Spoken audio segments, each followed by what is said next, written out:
Justin, I've got a question that's on almost everybody's mind. Do the plug-in hybrids qualify for the new EV tax credits? Everyone seems to have questions about the new EV tax credit bill. It's buried within the Inflation Reduction Act of 2022, and this is one of the most common questions, Ray. Thank you so much for bringing it up for our viewers. Yes, I've got good news for you. The plug-in hybrids do qualify to be eligible for the new EV tax credit, but it's a lot more complicated than that. So the short answer, yes, they are eligible, but they must meet the strict requirements of this new bill. Ray, are you ready for me to bore you with the technicalities of the Inflation Reduction Act's new EV tax credit? So yeah, you're going to give me the good, the bad, and the ugly all in one little segment here? Yeah, I'm going to make it as concise as possible, but yes, I'm going to tell you the requirements that plug-in hybrids must meet in order to be eligible for the new tax credit. Sounds like a plan. Let's get Okay. this show on the road. It's on the road starting now. Now, the original EV tax credit was worth up to $7,500. It was based on battery capacity. So that meant plug-in hybrids, which with a much lower battery capacity, typically around like 4 to 8 kilowatt hours, they were not able to claim the full $7,500 tax incentive because of battery capacity requirements. However, now the Inflation Reduction Act has basically completely redone the EV tax incentive and made it a battery sourcing requirement.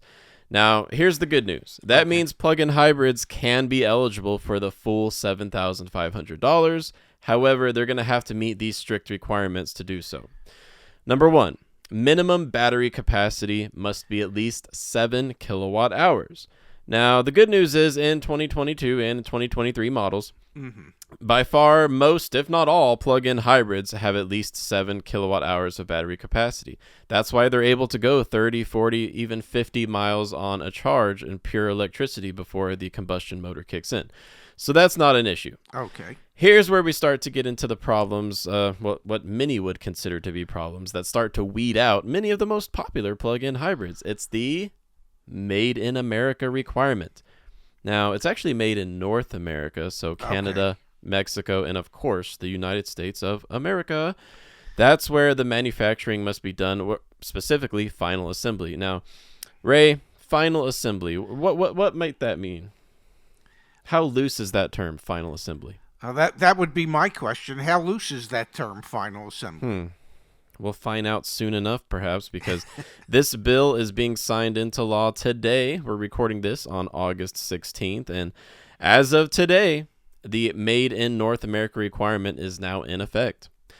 So because of this, most plug-in hybrids that are popular today will not be eligible. For example, the Toyota RAV4 Prime, Toyota Prius Prime, Hyundai Santa Fe plug-in hybrid, some BMW plug-in hybrids, such as the 330e. These are all made overseas, and they're not going to be eligible simply because of that requirement. Now, a few other things that possible buyers of a plug-in hybrid need to know if they're thinking about the tax credit is that there are price caps, and this is going to affect those luxury buyers out there. SUVs, trucks, and vans, they must be under $80,000. Sedans must be under $55,000. Now, Ray, do you think that's a fair ballpark for a price cap? And based on 2022's pricing. Seems rather high to me. Yeah, I mean, if you can afford an $80,000 BMW X5, maybe you don't need a tax credit. But hey, that's not for us to debate, right? Or is it? I don't know. I would have said that, but that's just me. Yep, going out on a limb here. But yeah. Now, let's talk about income caps real quick, because, I mean, we just talked about $80,000 BMW X5. So if you can afford that, you might have income that makes you ineligible. So in order to qualify for the incentive, you need to have an income below the following thresholds. So for individual filers, $150,000, head of household, $225,000, and joint filers, $300,000. Wow. Now, there are some plug-in hybrids that do qualify, such as the Chrysler Pacifica hybrid. the Jeep Wrangler 4xe, which I am a fan of, and a few others. We're going to go ahead and drop the full list down in the chat, but down in the comments below. There are a few that qualify, but Ray, you and I know what the most popular plug-in hybrids are. They are made by no other than Toyota. Yep. And they're losing qualification until they can start to build them in the United States of America. Wondering what your car's worth? Get a free valuation at YAA. It's just a click away. Since I'm not a real fan of EVs, but I am somewhat of a fan of plug-in hybrids, because I think they're the bridge to get us to EVs, to full EVs. I think I think the intentions of the bill were good, to the extent that we want to reward people for buying plug-in hybrids. I don't think everything that's in the bill was necessarily fully thought out as to how it would impact the major players in the plug-in hybrid market.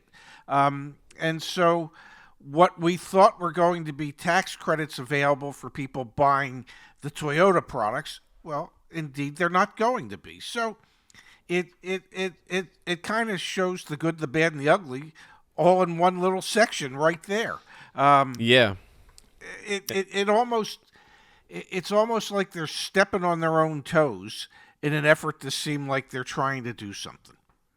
Yeah, and to make this point even stronger, we got to loop back, because I forgot to mention, how do you get the 7500? I mentioned it's no longer because of battery capacity, it's because of battery sourcing. Yes. Well, in order to access any of it, it needs to be made in North America. So that's why I ranted and rambled about made in America.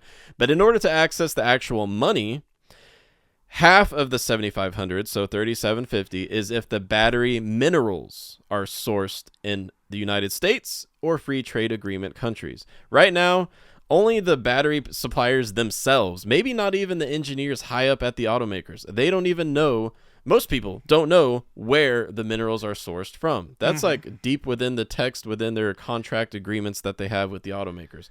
So we're going to have to find out where exactly the minerals that go into these battery packs are sourced from before we can even say that these plug-in hybrids are going to qualify for the full $7,500 new incentive.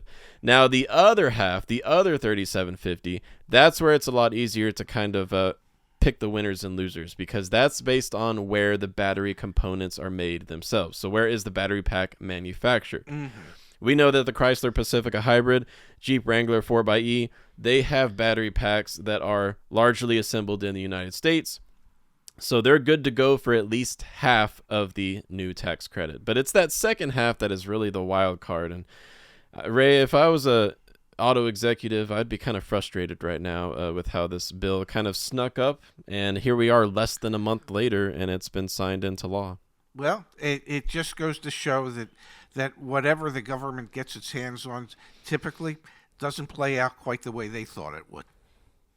Yeah, that's a lesson we've learned. Well, thank you so much, Ray. Thank you, Justin.